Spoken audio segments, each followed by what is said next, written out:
grande erreur médicale du siècle dernier. La responsabilité exclusive du virus VIH dans le syndrome du sida. Des millions de morts, des millions de malades, un traitement médical vendu par millions pour un virus qui n'existe peut-être pas. D'éminents scientifiques et chercheurs, dont font partie d'ailleurs nos invités du jour, nous indiquent que tout ceci ne serait qu'une mystification et qu'en réalité, le virus VIH n'a jamais pu être isolé. Chers web auditeurs, pour vous, nous avons enquêté. Un ouvrage est très vite devenu incontournable, les 10 plus gros mensonges sur le sida. Je convoque donc aujourd'hui au bureau de la dissidence les co-auteurs de ce livre, le professeur Étienne de Harven et le journaliste scientifique Jean-Claude Roussez. Messieurs, bonjour. Bonjour. Bonjour. Monsieur de Harven, vous êtes docteur en médecine et étiez professeur émérite d'anatomie pathologique à l'Université de Toronto au Canada. Vous avez consacré presque toute votre carrière à l'étude des rétrovirus au microscope électronique liés au cancer, aux leucémies de souris, pardon, c'est bien ça? Exact. Les fiches ne me trahissent pas alors.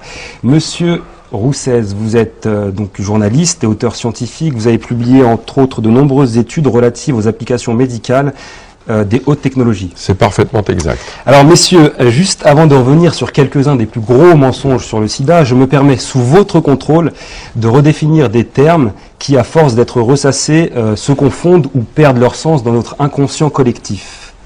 Commençons par rappeler qu'être atteint du sida, c'est avoir un système immunitaire très affaibli, au point de ne plus être en mesure de nous défendre contre un ensemble de maladies répertoriées, dites opportunes, parce qu'elles profitent donc de la chute de nos défenses naturelles.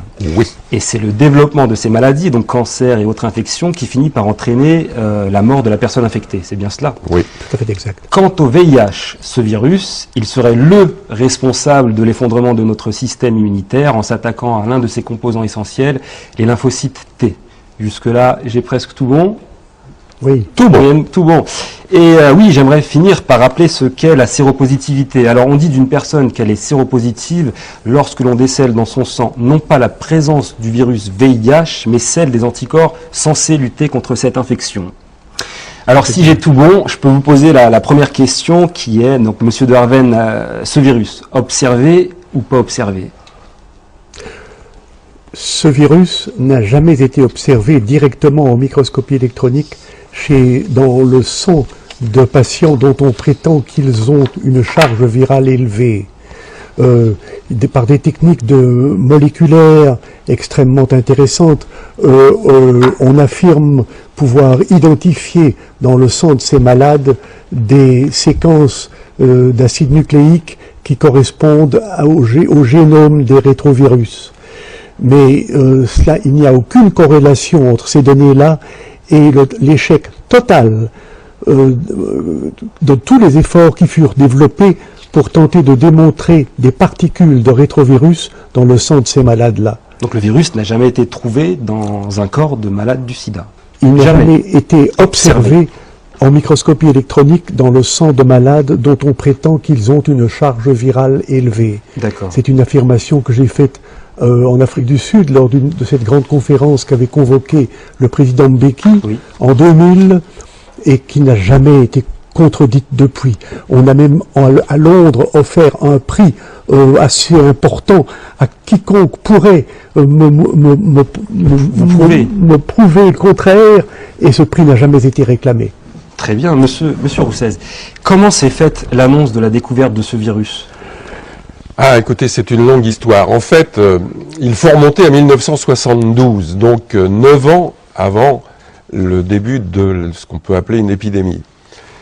Le président Richard Nixon, à l'époque, avait déclaré la guerre contre le cancer. C'était son grand chantier. Et immédiatement, on a demandé au Congrès américain de débloquer des sommes colossales pour travailler dans la recherche contre le cancer. Mais à la condition que ces recherches soient effectuées uniquement sur les rétrovirus. C'est-à-dire un chercheur indépendant qui aurait cherché à trouver la véritable cause du cancer, celui-là, il était blackboulé. Il n'y en avait que pour les rétrovirus. Parce qu'on avait peut-être observé un lien entre ces rétrovirus et le cancer chez certaines... Voilà, c'est parti en fait des recherches qui ont été faites par le professeur de Harvard, entre autres, enfin Charlotte Friend à New York, qui ont constaté qu'il y avait un certain rapport entre les cancers du poulet ou de la souris et les rétrovirus. Bien. En 1981, quand apparaissent les premiers cas de ce qui s'avérera être ensuite le sida, on a essayé de faire passer du cancer à une nouvelle maladie. Je m'explique. Oui. Les crédits colossaux qui ont été accordés aux chercheurs n'ont donné absolument aucun résultat. Après 9 ans donc de recherche totalement infructueuse, le public américain et le Sénat qui avait allongé des millions, les millions de dollars évidemment, et cette histoire de sida est tombée comme du pain béni et a permis même d'augmenter les subventions. Par rapport au cancer, on a multiplié les subventions. En 1981, il y a eu d'un seul coup plusieurs cas parmi les homosexuels des grandes villes qui avaient tous les mêmes maladies, les mêmes symptômes, c'est-à-dire notamment les 2 maladies symptomatiques du sida, des premiers sida. Le sarcome de Kaposi, qui est une maladie, une espèce de cancer des vaisseaux sanguins. On peut rappeler à nos chers web auditeurs que ce sont les taches qu'on voit apparaître dans le film Street of Philadelphia, sur le personnage joué par Tom Hanks, qui a des taches rouges qui apparaissent sur sa nuque et un peu partout. Voilà. Et la deuxième maladie emblématique, c'était la pneumocystose, c'est-à-dire une pneumonie, Apneumocystis carini, c'est le nom du microbe en question. Bon. Et plutôt que de voir ce qui était visible immédiatement, à savoir que ces maladies étaient dues à l'utilisation de drogue, et exclusivement de drogue. On a senti comme une bonne odeur passer. Oh là là! Et si on pouvait transformer ça en maladie contagieuse? Et c'est comme ça que on fait le lien entre... On a fait un faux lien, un lien d'opportunité avec un virus. Voilà, on a dit, tiens, ce serait pas mal un virus, parce que c'est pas très visible, c'est tout petit, personne n'ira y voir. On fait le lien entre... On a fait un faux lien, un lien d'opportunité avec un virus. Voilà, on a dit, tiens, ce serait pas mal un virus, parce que c'est pas très visible, c'est tout petit, personne n'ira y voir. Voilà. D'accord, et ce virus, justement, parce qu'il y a une annonce de la découverte de ce VIH, il s'est fait par qui? Je crois que c'est le professeur Gallo aux États-Unis, en collaboration avec le professeur Luc Montagnier, donc français. C'est bien ça, parce qu'il y a bien... Voilà, alors, dans le labo de Luc Montagnier à l'Institut Pasteur, en 1983, on a, semble-t-il, découvert ce qui semblerait être un virus. Je n'irai pas plus loin. Et l'année suivante, en 1984, Robert Gallo, en utilisant un échantillon provenant de l'Institut Pasteur, a lui-même fait une prétendue découverte de virus. Mais c'est pas Gallo qui a annoncé ça comme étant la responsabilité du sida. L'annonce a été faite officiellement dans une conférence de presse par Margaret Heckler, secrétaire d'État à la santé, et non pas par les scientifiques eux-mêmes. D'accord. C'est une déclaration officielle gouvernementale américaine qui a déclenché le phénomène en disant « Nous venons de découvrir le vecteur du sida ». C'est donc une volonté politique. Ça ne s'était jamais fait auparavant avec les autres virus? C'est quelque chose de... Non. Puisque tu évoques cette conférence de presse historique, il faut dire qu'elle avait annoncé que ce virus est probablement la cause du sida. Mais le lendemain, les médias du monde entier ont oublié un seul mot, le mot probablement. Et c'est passé de la probabilité à la certitude en 24 heures. Ce qui a changé beaucoup de choses, on peut le voir aujourd'hui. Et justement, alors, puisque ce virus n'a jamais pu être isolé, quelle est la valeur du test de dépistage du sida et à quoi correspond le fait d'être séropositif ou non? Mais ce que le public croit très souvent, c'est que ce test identifie la présence d'un virus, ce qui est absolument faux. Ce test identifie uniquement la présence d'anticorps qui sont censés s'opposer à la multiplication de ce virus. Et en aucune manière, la spécificité de ces anticorps n'a pu être démontrée. Tout au contraire, un auteur américain, Christine Johnson, a publié en 1998 un article clé dans l'histoire de cette controverse publiant une liste d'environ 70 conditions médicales qui peuvent par elles-mêmes causer la dite séropositivité.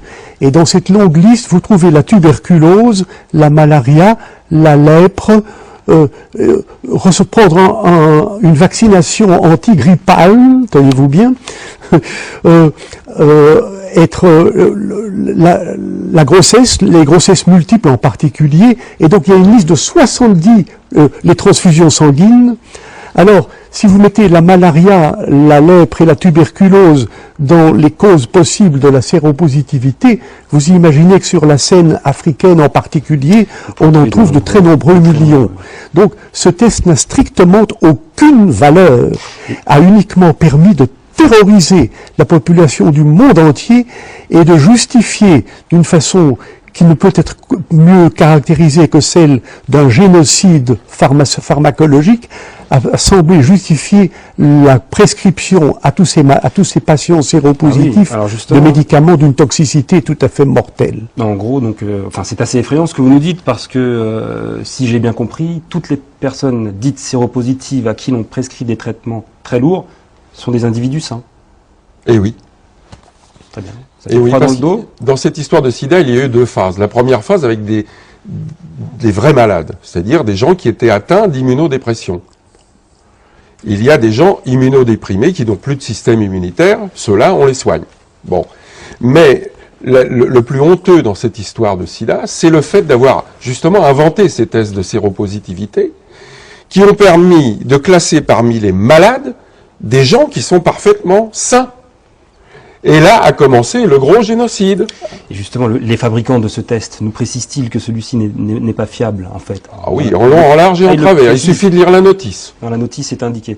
Oui. J'ai cru comprendre qu'une même personne pouvait être séropositive à Paris et séronégative à Sydney en fonction des lieux. Tout à fait exact. Donc ça aussi, c'est assez... Oui, en Afrique noire, il suffit de deux bandes, deux protéines sur les 10 caractéristiques du prétendu virus. Il suffit d'avoir deux bandes positives pour être classé comme séropositif. D'accord. En France, il en faut 3. En Australie, il en faut 4 même. Donc, si jamais vous trouvez malade en Afrique, vous faites un petit saut en avion jusqu'en Australie et vous vous retrouvez sain d'un seul coup. Voilà. Et ce test n'est pas applicable en Grande-Bretagne. Il est considéré comme tout à fait non significatif. Alors justement, par rapport au traitement, donc le seul qui a existé dès le départ, c'est l'AZT, c'est bien ça? Voilà. C'est un antirétroviral. L'AZT est un médicament qui avait été étudié dans le cadre de la lutte contre le cancer. Et puis, il s'est avéré que, comme on a l'habitude de faire des tests sur les souris, que toutes les souris crevaient. D'accord. Bon, donc on a absolument refusé, et catégoriquement refusé, que ce médicament soit mis sur le marché. Il est resté donc dans les placards. Jusqu'au jour où, la pression montant, les gens réclamant à grands efforts de panneaux, on veut un traitement, on a ressorti ça du placard en disant, ben, ça fera l'affaire. Et on a ressorti l'AZT. Alors comment ce poison a-t-il pu obtenir une autorisation de mise sur marché, justement? En quelques semaines. On n'a jamais eu une approbation de mise sur le marché d'un médicament aux États-Unis avec une précipitation pareille. C'est absolument scandaleux. Ça supporte bien tout ce que tu viens de raconter, mais le cas des hémophiles séropositifs est extrêmement caractéristique. Oui. La mortalité des hémophiles séropositifs a été étudiée dans le Royaume-Uni, en particulier entre 1980 et 1992. Dans toutes les années initiales, jusqu'en 86-87, ce taux de mortalité des hémophiles séropositifs était extrêmement stable. En 87, on a commencé à les traiter avec des hautes doses d'AZT et la mortalité est montée en flèche. La courbe va comme ça. 87. il n'y a pas de preuve plus frappante de l'extrême toxicité de ce médicament et du fait que les hémophiles ne mourraient jamais du VIH, mais sont très souvent morts de l'intoxication par cette drogue extrêmement dangereuse. Alors justement, au sujet de ces traitements, j'aimerais que l'on regarde ensemble cette vidéo de l'interview du prix Nobel co-découvreur du VIH, monsieur Luc Montagnier. Alors justement, au sujet de ces traitements, j'aimerais que l'on regarde ensemble cette vidéo de l'interview du prix Nobel co-découvreur du VIH, monsieur Luc Montagnier.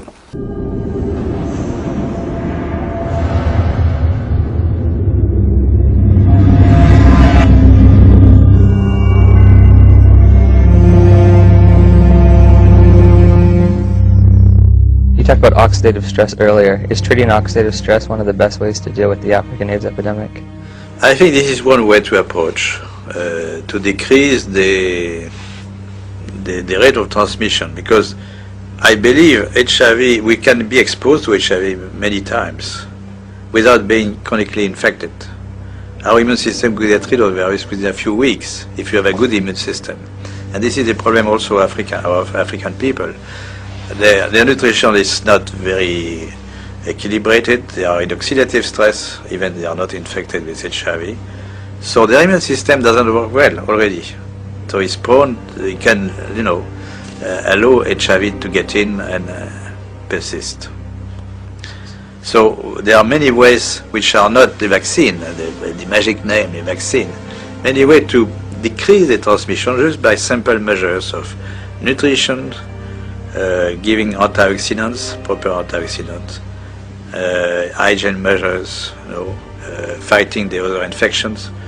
So they are not spectacular, but they could, decrease very well the epidemic to the level they are in Occidental countries, So, Western countries. if you have a good immune system, then your body can naturally get rid of HIV. Yes.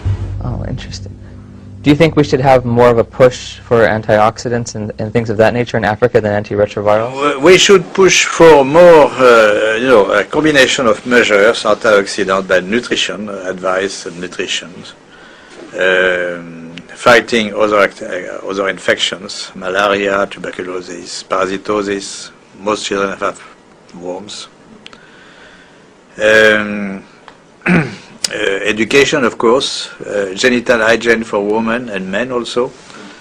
Very simple measure, which not very expensive, but which could do a lot.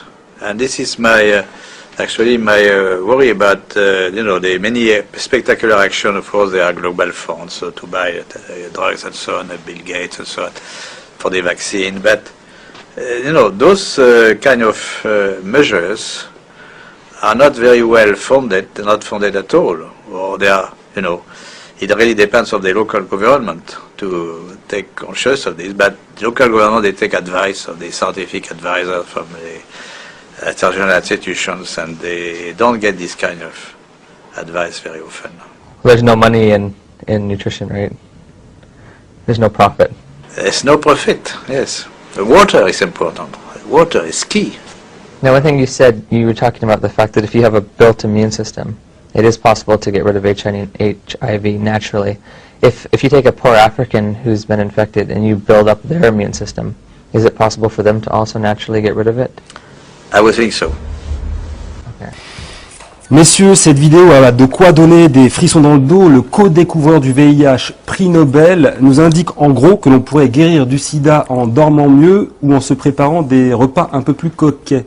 Donc je me permets de le dire un petit peu comme ça parce que des millions de malades chaque jour avalent des traitements très lourds pour nous entendre dire aujourd'hui qu'il suffirait presque de se laver les mains 5 fois par jour.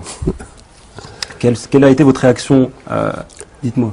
Si vous regardez le Nexus du mois de janvier, il y a, sous la plume d'un journaliste scientifique qui a très largement contribué à tout ça, et qui est monsieur Jamel Tahi, Oui. il y a des remarques extrêmement précises. Qui avait réalisé un documentaire il est passé sur Arte. c'est ça, il y a quelques années. Oui, déjà. mais il faut regarder le numéro de janvier de Nexus pour lire ce que Jamel Tahi a dit au sujet de cette interview, de ce vidéo que l'on a vu récemment.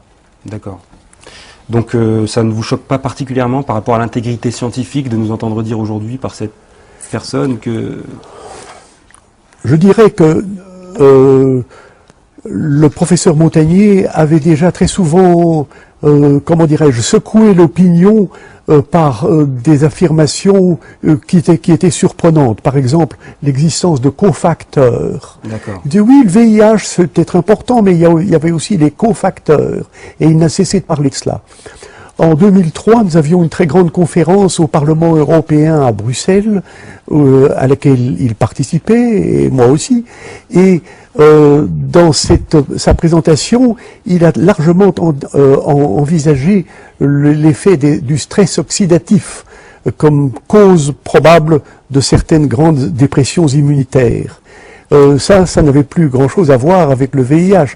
Donc, nous avions déjà une certaine préparation à entendre le professeur Montagnier exprimer des opinions qui ne sont pas d'une rigidité absolue comme de la part de tant d'autres, Gallo et tout ça, et tout son groupe. Tout son groupe, très bien. Si vous voulez, je me pose une question. Est-ce que le professeur Montagnier ne ferait pas partie de la dissidence? Peut-être, on l'invitera. Vous pensez qu'il viendra? Depuis qu'il a eu son prix Nobel, il peut difficilement revenir en arrière, c'est ça le problème. Et pour prendre l'exemple alors du continent qui serait le plus touché par le sida, l'Afrique, les Africains se meurent-ils de toute autre chose depuis des années, en fait? Mais écoutez, la situation en Afrique est tellement différente. Les problèmes de santé publique en Afrique sont monumentaux, mais tournent essentiellement autour de l'absence d'hygiène, de la malnutrition et des grandes maladies tropicales bien connues comme la malaria, la lèpre et pour eux la tuberculose également.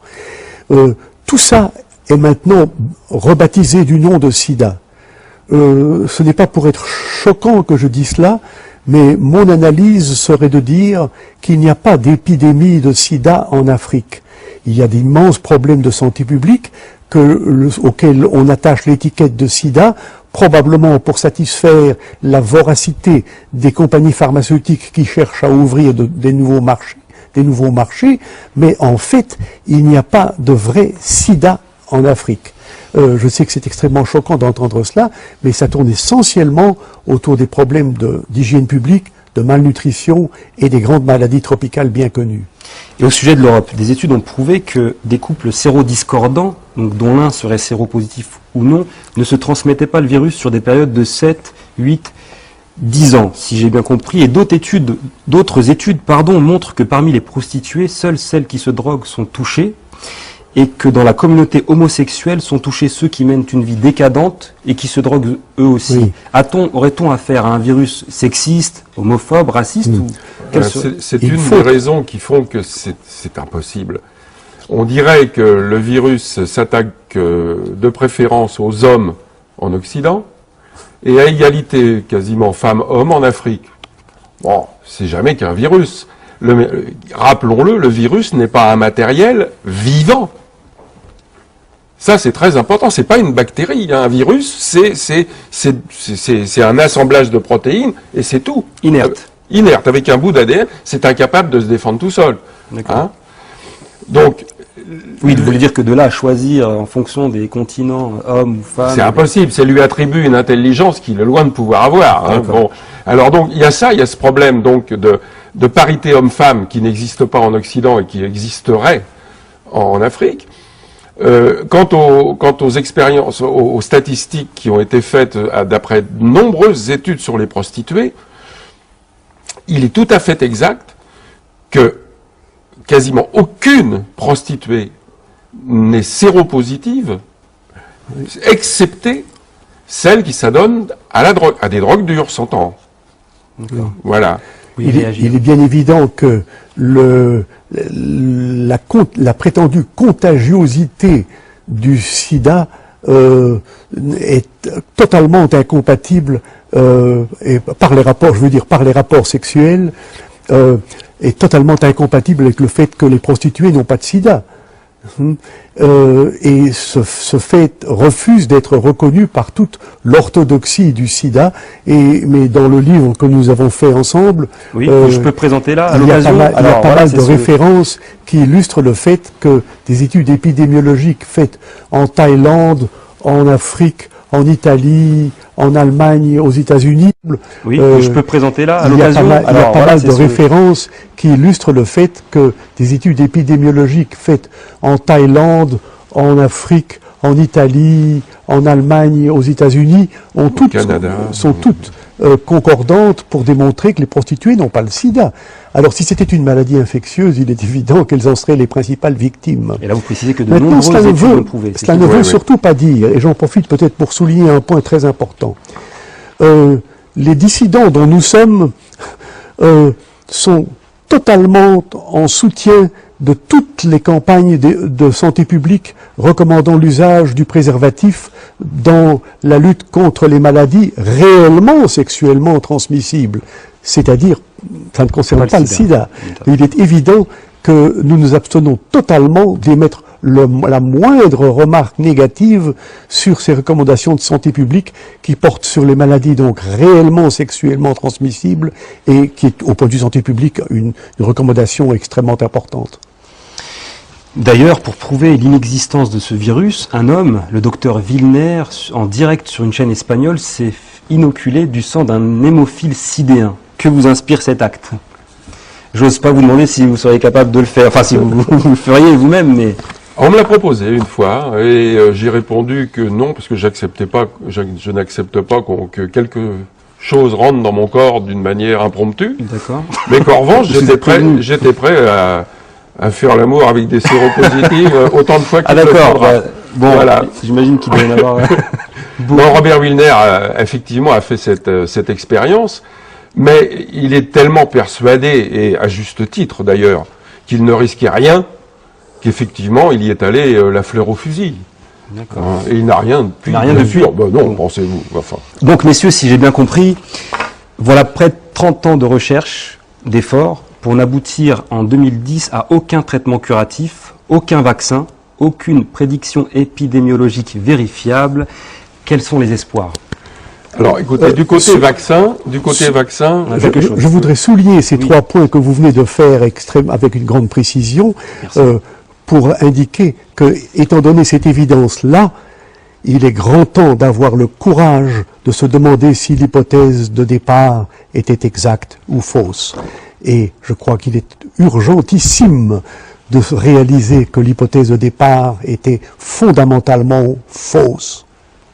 Très bien. Vous n'êtes pas les seuls à le dire. Je crois que vous êtes président d'un groupe international. J'ai été non président jusqu'en 2008. Mon terme était de 3 ans. D'accord. J'ai été président entre 2005 et 2008 du groupe Rethinking AIDS, qui est essentiellement basé en Californie. Très bien. Qui regroupe de nombreux Et scientifiques. Ouais. tous ceux qui sont intéressés par le programme d'aujourd'hui et qui connaissent bien l'anglais devraient ne pas manquer d'ouvrir sur Internet le site de ce groupe dont j'ai été président.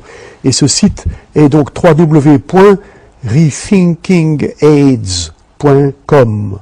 Et il y a énormément de matériel là-dedans, y compris couvrant une réunion très importante qui s'est tenue à Oakland, en Californie, en novembre dernier, à laquelle j'ai participé, et dont vous pouvez trouver de très larges extraits dans ce site, dont je recommande très fort la visite à tous les anglophones qui nous écoutent. Très bien. Et les espoirs alors?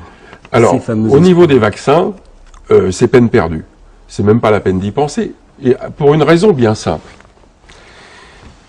En quoi consiste la vaccination? La vaccination consiste à créer une primo-infection, c'est-à-dire une réplique non grave de la maladie, de façon à faire réagir le système immunitaire en créant des anticorps. Ces anticorps seront aux aguets si la véritable maladie arrive. Voilà le principe de la D'accord. vaccination. Mais là, comme il n'y a pas de virus... C'est pas ça, c'est que les gens qui sont... À partir du moment où vous faites une vaccination, vous devenez séropositif. Oui. Donc c'est le serpent qui se mord la queue. Ça nous paraît très simple quand vous nous l'expliquez, pourtant nous on voit des millions de dollars dépensés dans la recherche, c'est inquiétant. C'est pour vous quelque chose qui est... Bah, écoutez, on voit des millions de dollars parce que c'est quand même, il faut pas l'oublier, c'est quand même une grosse industrie, hein, tout ça. Hein. C'est effectivement en grande partie une histoire d'argent. En grande partie. Et puis la sauvegarde de certains emplois quand même, il y a des milliers d'emplois. Donc, comme il y a déjà assez de chômage comme ça... Justement, je crois que c'est le professeur Gallo donc, qui a lancé le test. C'est lui qui l'a créé, ce test? Ah, le jour même, Le jour même, il de a... l'annonce par Margaret Eclair et Gallo de la découverte du prétendu virus, le soir même, il a déposé le brevet. Il est devenu archi-milliardaire grâce à ça, il ne faut pas l'oublier. D'accord, très bien. Ok. Messieurs, merci. Nous avons été très honorés de votre venue. Votre courage, votre persévérance et votre intégrité scientifique sont très appréciés ici au bureau de la dissidence. Chers web auditeurs, vous l'aurez compris, nous sommes loin d'une discussion de comptoir ou d'un délire complotiste. Le prestige des invités du jour suffit à le démontrer. De nombreuses questions restent en suspens. Des millions de malades sont dans l'attente de vraies solutions. On compte sur vous et sur la mobilisation de tous pour sensibiliser les autorités compétentes à réévaluer les origines du sida. Le débat continue sur le forum du site internet de l'émission. Vous pouvez nous faire parvenir vos avis les plus dissidents et les sujets que vous souhaitez voir abordés ici au bureau de la dissidence. Vous êtes les programmateurs de l'émission. C'était No Name TV, l'émission qui ne porte pas de nom.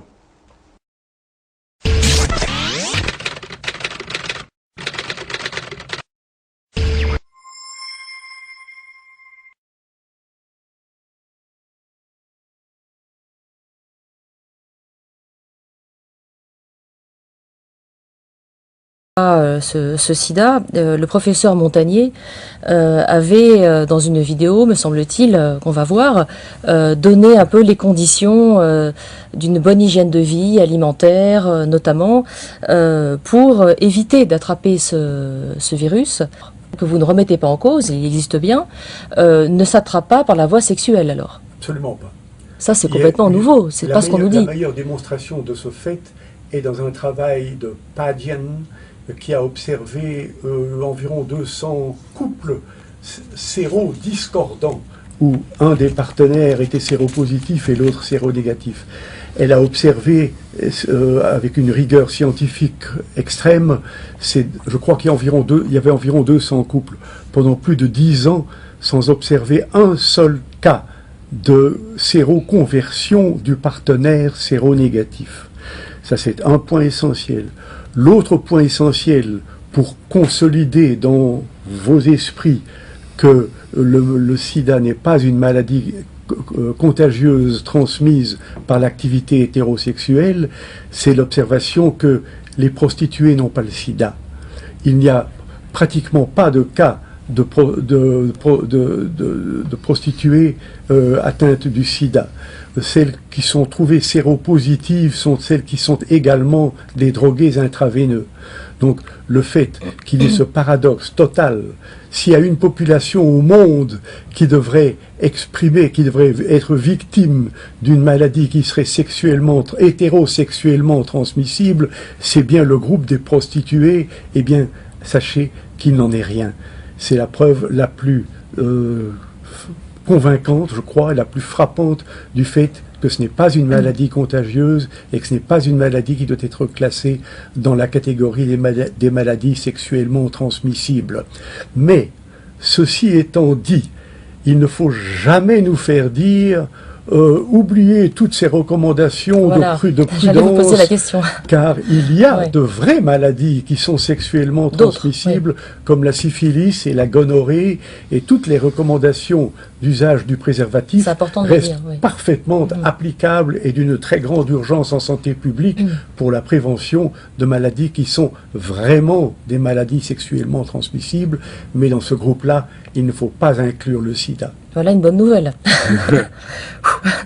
Alors, par rapport à ce qui peut causer le sida, que vous avez davantage repéré dans la communauté sexuelle historiquement, on précise qu'il ne s'agit pas d'un jugement de valeur, bien sûr, de votre part. Vous parlez dans votre livre des poppers. c'est en fait du nitrite d'amyle, c'est ça, en fiole, Oui. qui est à l'origine, expliquez-nous ça, un médicament que la communauté gay d'il y a quelques années a utilisé dans un autre sens. Voilà, en fait, le nitrite d'amyle, qui a été inventé il y a bien longtemps, est un médicament qui permet de soulager les personnes ayant des problèmes cardiaques.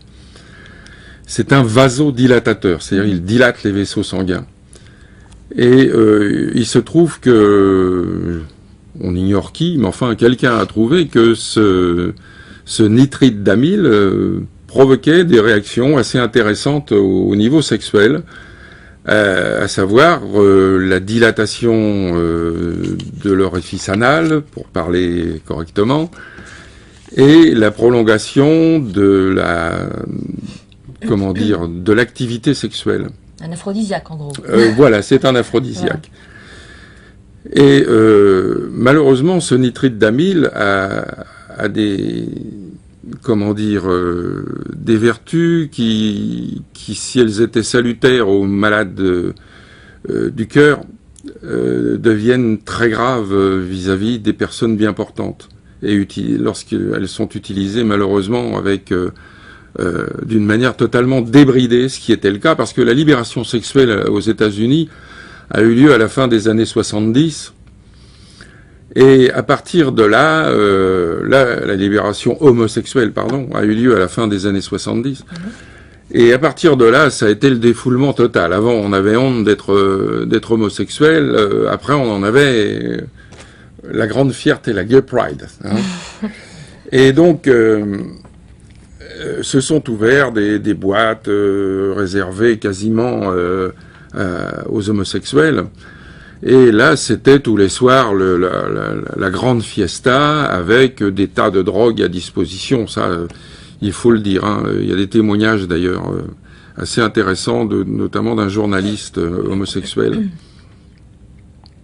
Et donc, le nitrite d'amyle, au bout d'un moment, provoque le sarcome de Kaposi, dont j'ai parlé tout à l'heure, qui est cette maladie emblématique du sida où on a des espèces de ronds plus ou moins gros, de couleur marron, etc. Et la durée de vie, quand on a attrapé ce sarcome de Kaposi, est voisine d'1 an, en fait. Hein.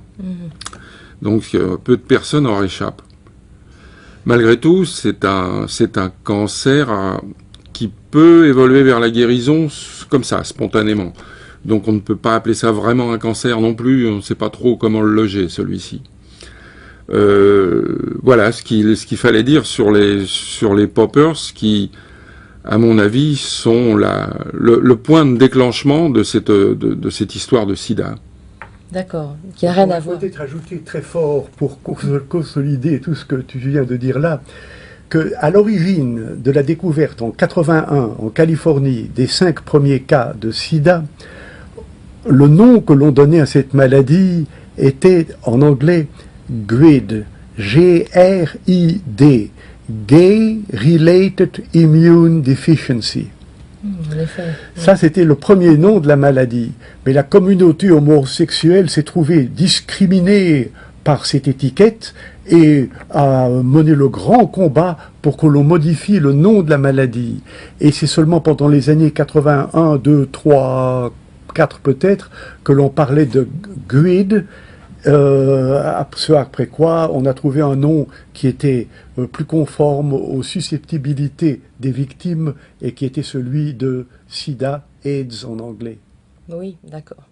C'est important de le préciser aussi, ça. Parce que tout ça a très fort à voir avec l'usage des poppers.